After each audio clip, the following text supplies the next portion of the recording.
Hello guys, welcome back again to my channel bersama saya Hansen di sini dan seperti biasanya setiap harinya saya akan buatkan video seputar cryptocurrency. Apa kabar kalian hari ini semuanya? Semoga dalam keadaan yang baik-baik saja. Teman-teman, kita melihat Bitcoin kembali terkonsolidasi di kurang lebih area 61 sampai 62 ribu dolar. Namun ada beberapa hal yang terjadi hari ini yang kembali membuat semacam rekor baru untuk Bitcoin. Jadi 1-2 bulan belakangan kita melihat banyak sekali rekor baru tercipta untuk Bitcoin, mungkin lebih banyaknya dari segi spot Bitcoin ETF, volumenya yang terus mengalami kenaikan dan mencetak rekor baru, tetapi selain daripada itu masih ada beberapa lainnya yang telah dilakukan oleh Bitcoin selama beberapa waktu belakangan yang menurut saya wajib untuk kalian ketahui. So stay tune terus sampai akhir video. Nah, sekarang kita bakalan mulai dari CoinMarketCap terlebih dahulu. Per hari ini secara global, market cap kripto berada di angka 2,28 triliun dolar atau naik sekitar 0,05%. Nah, di top 10 coin sendiri kita melihat keadaannya sebenarnya mix walaupun kebanyakan itu berwarna merah. Kenaikannya ranging antara 0, sekian persen hingga kurang lebih 10%. Dan menjadi top performer hari ini adalah Solana dengan kenaikan 10,79% menuju 135,92 dolar. So, itu adalah outlook sementara dari beberapa top coin yang ada. Sekarang kita langsung aja masuk ke beberapa data dan berita terbaru hari ini. Nah, yang pertama teman-teman, masih ingatkah kalian dengan apa yang terjadi ketika spot Bitcoin ETF itu baru di-approve? Ada salah satu institusi besar bernama Vanguard itu memblokir para nasabahnya untuk mengakses spot Bitcoin ETF. Jadi para pengguna Vanguard, platform trading Vanguard, itu kemarin nggak bisa sama sekali mengakses spot Bitcoin ETF. Padahal kita tahu minatnya itu besar, teman-teman. Dan kita melihat per hari ini, CEO dari Vanguard sendiri bernama Tim Buckley itu step down sebagai seorang CEO. Artinya dia tidak lagi menjadi CEO di Vanguard. Dan perlu kalian ingat, teman-teman, Vanguard punya 7,2 triliun dolar aset under management. Dan banyak orang yang berspekulasi bahwa Tim Buckley step down mungkin karena dirasa gitu ya menghalangi para nasabahnya untuk mengakses spot Bitcoin ETF yang mungkin adalah keputusan yang salah. Nah, tapi itu adalah sebuah teori konspirasi, saya nggak tahu benar apa enggak, tapi intinya kita melihat CEO dari Vanguard itu step down. Dan ketika nanti CEO yang baru itu sudah menduduki jabatannya, kita akan lihat apakah pada akhirnya Vanguard juga akan join the party dan kemudian membuka akses kepada para nasabahnya untuk dapat membeli spot Bitcoin ETF. Teman-teman, 7,2 triliun dolar aset under management. Jadi ini bukan institusi ecek-ecek. Ini luar biasa besar. Dan kalau misalnya ternyata Vanguard juga membuka akses, maka keran baru akan kembali dibuka untuk demand Bitcoin. Untuk sementara teman-teman, kita melihat banyak sekali hal positif terjadi di Bitcoin. Salah satunya, kita melihat ada 6 candle monthly berturut-turut. Itu berwarna hijau, teman-teman. Dan ini baru kurang lebih terjadi 4 kali dalam sejarah. Pertama kali itu di tahun 2012, teman-teman. Pada saat itu ada 1, 2, 3, 4, 5, 6 candle. Di tahun 2013 juga sama. Kemudian di tahun 2021. Dan kali ini kita melihat hal tersebut kembali berulang. Jadi 6 candle berturut-turut kita melihat Bitcoin printing monthly candle hijau.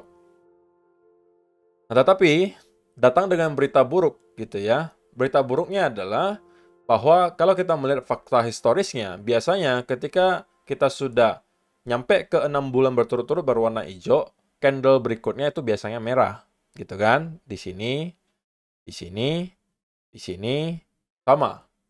Nah, pertanyaannya tentunya, apakah kali ini kita akan kembali mencetak rekor baru? Artinya, kalau Bitcoin bulan Maret pun mencetak candle hijau di monthly, kita akan kembali mencetak rekor baru. Dan kita melihat closing monthly candle tentunya sangat-sangat positif, teman-teman. Kita close itu kurang lebih area 61 sampai 62.000, which is hampir menjadi highest monthly candle close yang bakalan mungkin kita cek nanti di chart. Tapi intinya kita sudah 6 bulan berturut-turut itu mengalami kenaikan. Dan rekor berikutnya yang tercipta adalah Unreal February 2024 printed a 19.84K Bitcoin candle, the largest monthly USD increase in history. This added $390 billion to Bitcoin market cap, up a remarkable 47%. Jadi, teman-teman, kita mencetak monthly candle terbesar sepanjang sejarah jika kita hitung dari segi US dollarnya. Karena bulan Februari 2024 kita mencetak candle hijau sebesar 19.000 atau kita mencetak kenaikan 19.800 US dollar. Dan itu adalah tertinggi sepanjang sejarah. Dan saya masih bingung kenapa masih ada yang merasa bahwa spot Bitcoin ETF itu bukanlah sesuatu yang berpengaruh ke harga Bitcoin. Bukti nyatanya sudah ada, teman-teman. Angkanya dari hari ke hari kita lihat konstan, selalu besar angkanya. Ribuan Bitcoin per harinya itu diakumulasi. Dan demand yang sebesar itu tidak bisa ditemukan dengan supply yang terlalu banyak. Maka dari itu, harganya harus naik untuk membuat orang-orang kemungkinan kembali mau jualan. Ya kan? Tapi untuk sementara, tidak banyak yang mau jualan, teman-teman. Terlihat dari hodl waves. 70-80% supply Bitcoin itu tidak lagi bergerak selama lebih dari 6 bulan. Ya kan? Artinya sudah semuanya lebih dari setengah itu merupakan long-term holder. Kalaupun kita anggap banyak yang mau jualan, saya rasa tidak akan melebihi 20% penambahannya gitu. Artinya mungkin sisanya 40-50% dari yang sekarang menjadi holder Bitcoin kemungkinan besar sudah menjadi seorang long-term holder. Itu kalau kita bicara konservatif. Tapi untuk sementara tidak ada indikasi mengarah ke arah tersebut. Semuanya masih menunjukkan bahwa banyak orang yang masih tidak berminat untuk menjual Bitcoin di harga sekarang. Ya kenapa, teman-teman? Karena ini kan logika sederhana gitu ya. Kita melihat supply sangat sedikit. Demand setiap hari konstan, selalu ada ribuan Bitcoin. Itu kita baru hitung spot Bitcoin ETF, belum lagi yang lainnya. Belum lagi kita melihat ada berbagai negara yang mulai start juga mau membuat spot Bitcoin ETF. Ya kan? Di Hong Kong, di Brazil, dan lain seterusnya. Jadi, apa alasannya kalau misalnya mau jualan sekarang? Itu kan mungkin kadang-kadang bingung gitu kan. Jadi, sekali lagi kalau saya pribadi juga sama, saya belum akan menjual Bitcoin saya selama kita belum di all time high yang baru. Dan berita menarik lainnya, bahwa ada isu, rumor teman-teman, bahwa OTC market sekarang supply Bitcoin-nya juga tidak lagi terlalu banyak.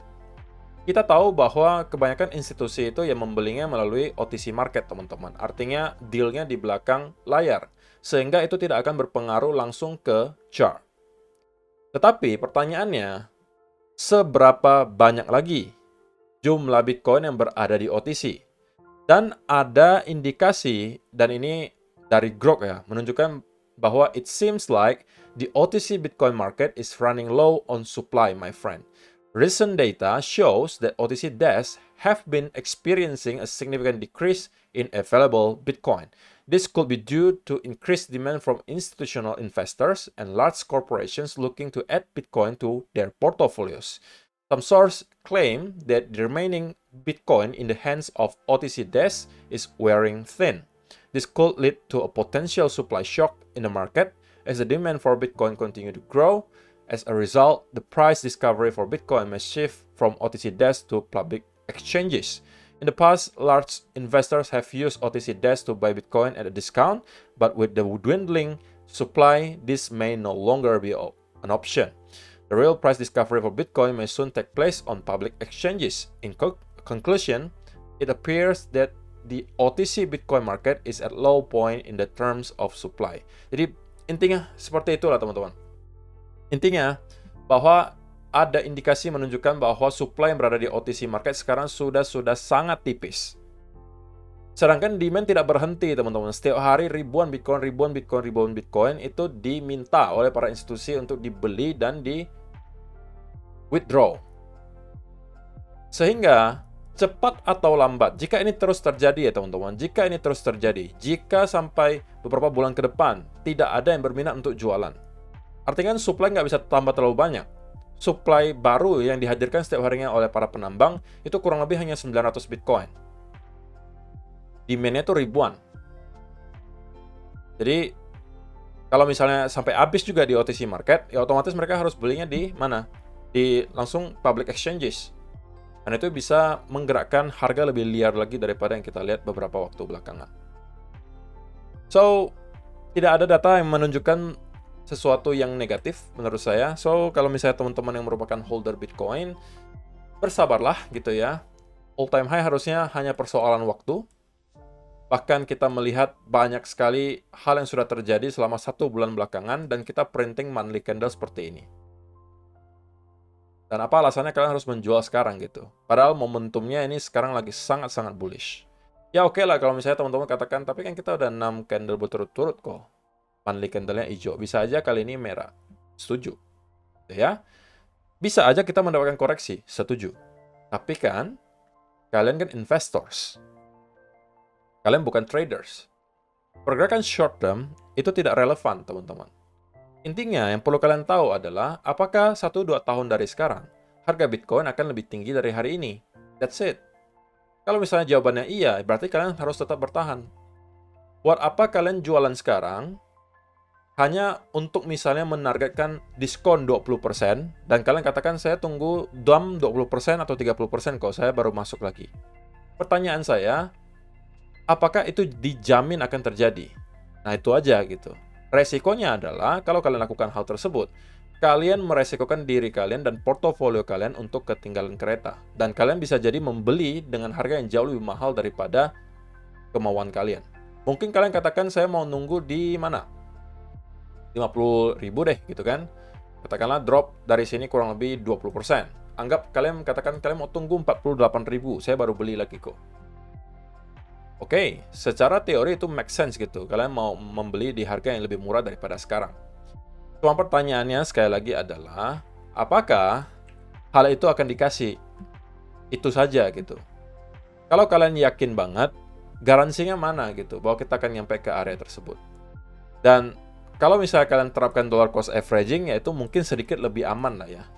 Tapi yang lebih ekstrim itu adalah yang mengatakan bahwa saya belum mau membeli kalau kita belum menyentuh 50.000 dan 48 kok. Oke, kita koreksi. Bagaimana kalau kita cuma sampai ke angka 52 sampai 54 dan kemudian kembali rally dari sana dan tidak nyampe ke area yang kalian mau?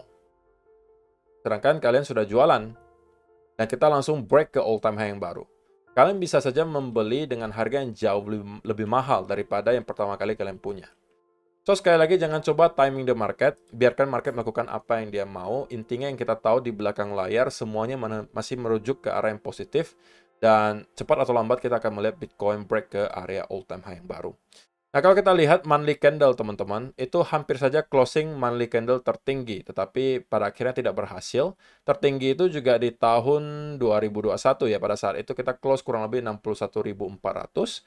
Kalau bulan Februari kemarin 61.200. Jadi hanya terpaut kurang lebih $200 teman-teman dari monthly candle tertinggi sepanjang sejarah Bitcoin. Dan terakhir kali kita melihat ada candle sebesar ini itu mungkin di Februari dan juga Maret 2021.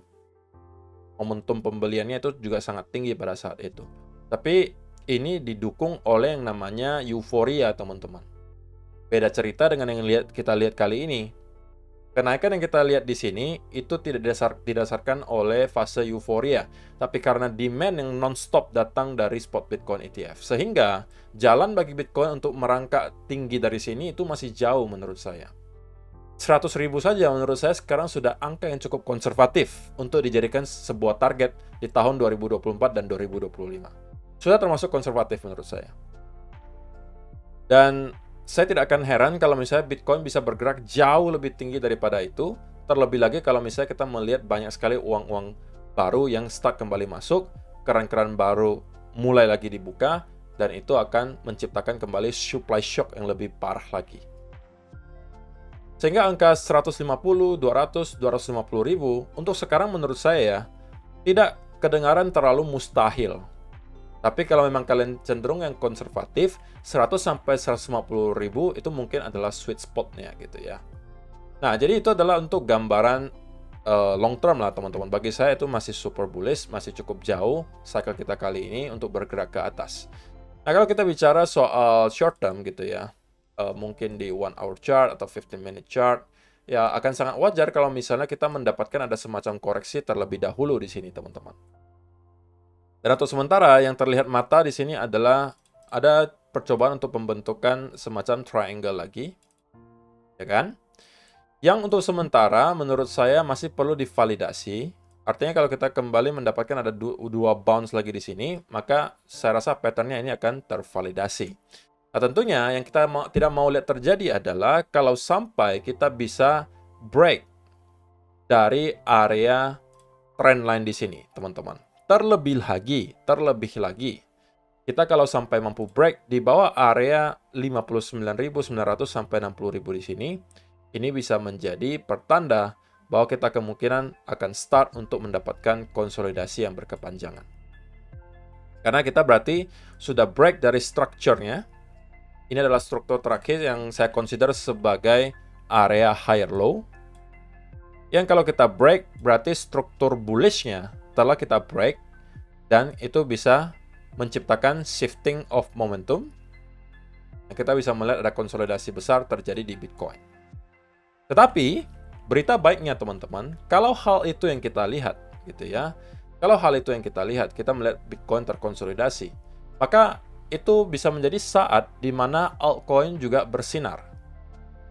So, kalau misalnya teman-teman yang altcoin holder, justru harapannya adalah secepatnya Bitcoin kembali mendapatkan base yang baru, kemudian start terkonsolidasi, dan kita bisa melihat altcoin juga pergerakannya kembali naik. Kalau untuk sekarang, kita memang melihat altcoin juga performanya masih biasa-biasa saja menurut saya. Ini bukan altcoin season yang terlalu hebat menurut saya.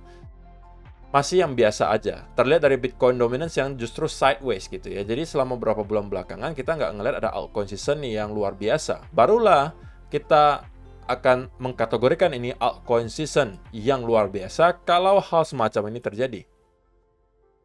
Drop secara terus-menerus selama beberapa minggu. Nah, kalau itu yang kita lihat, itu baru altcoin season yang sesungguhnya. Dan sekarang kita belum melihat hal tersebut terjadi, kita masih hanya sideways di sini. Tetapi kalau kita sampai mampu break di bawah area 50% lagi di sini, saya rasa kita bisa kickstart altcoin season berikutnya. Oke? Tapi kalau kita terus mengalami kenaikan dari sini, maka next target akan ada di sekitaran area 57% untuk kita tuju, dan itu bisa menjadi area resistance berikutnya, dan kemungkinan money akan kembali flow masuk ke altcoin. So, untuk sementara teman-teman, yang saya lihat di Bitcoin adalah kita akan mendapatkan semacam konsolidasi terlebih dahulu. Terlebih lagi kita sudah menjelang weekend, teman-teman. Nah, kalau misalnya kita sampai mampu jebol di bawah area ini, maka setidaknya kita akan kembali nge-retest ke area 60.000 menurut saya. Yang kalau mampu kita break, ini akan menjadi pertanda yang cukup besar bahwa kita kemungkinan bisa mendapatkan konsolidasi yang berkepanjangan. And that's it. Terima kasih untuk kalian yang sudah menonton sampai selesai. See you in the next video. Bye-bye.